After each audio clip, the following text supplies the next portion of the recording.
की वीडियो है। 3 गैर मुस्लिम लड़कों ने मिल करके कॉलेज से बच्ची को बुलाया और उसको मार करके स्कॉर्पियो में ले गया। 3 दिन रेप किया और रेप करने के बाद उसके जिस्म को सरेआम ले आकर के फेंक दिया।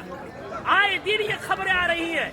मैं पूछना चाहता हूँ, इसके पीछे के जिम्मेदार मुआशरे के हमारे और आप जैसे बेगैरत लोग नहीं है जो शादियों में, नाच गानों में, पैसों में आग लगा रहे और आग लगा करके शादियों को इतना मुश्किल बना दिया कि वक्त में शादियां नहीं हो रही है, जिसकी वजह से हमारी बेटियां, जज्बात उनमें भी है, जज्बात की रो में बह करके एजुकेशन वाली बच्चियां गैरों के गोद में खेल नहीं रही है, बल्कि टिश्यू पेपर बना करके उन्हें इस्तेमाल करके गली कूचों में फेंक नहीं दिया जा रहा है, बल्कि उनके चेहरे उड़ाए जा रहे हैं। इतने अदब व एहतराम के साथ बार बार इसरार करने के बाद झुक करके, बाप कह करके, भाई कह करके, ईमान का हवाला देकर, इस्लाम का हवाला देकर, पूरी सोसाइटी के अदब पैमान का हवाला देकर के कहा गया, लेकिन फिर क्यों नहीं माने?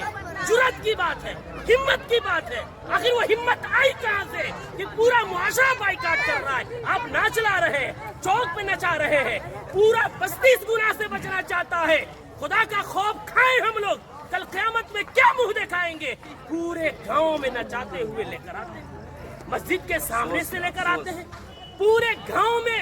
ये क्या है? इसको जिद नहीं कहते हैं तो और क्या कहते हैं? इसको हठधर्मी नहीं कहते हैं तो क्या कहते हैं?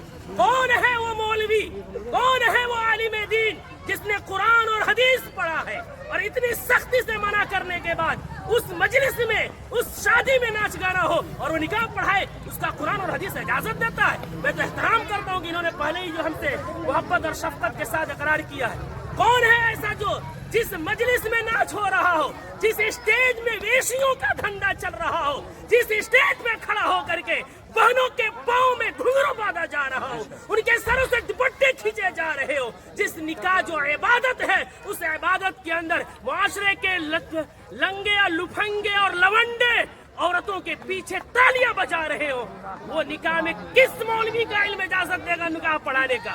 कौन सी कुरान इजाजत देगी? कौन सी हदीस इजाजत देगी? यहाँ सब कलिमा पढ़ने वाले हैं। हम मरेंगे, रब के सामने हाजिर होंगे। दुनिया की बात छोड़े, हमें ये खौफ क्यों नहीं आता कि निकाह एक इबादत है, नमाज भी इबादत है। नमाज में अगर कोई गाना बजाए, नमाज का मजाक है।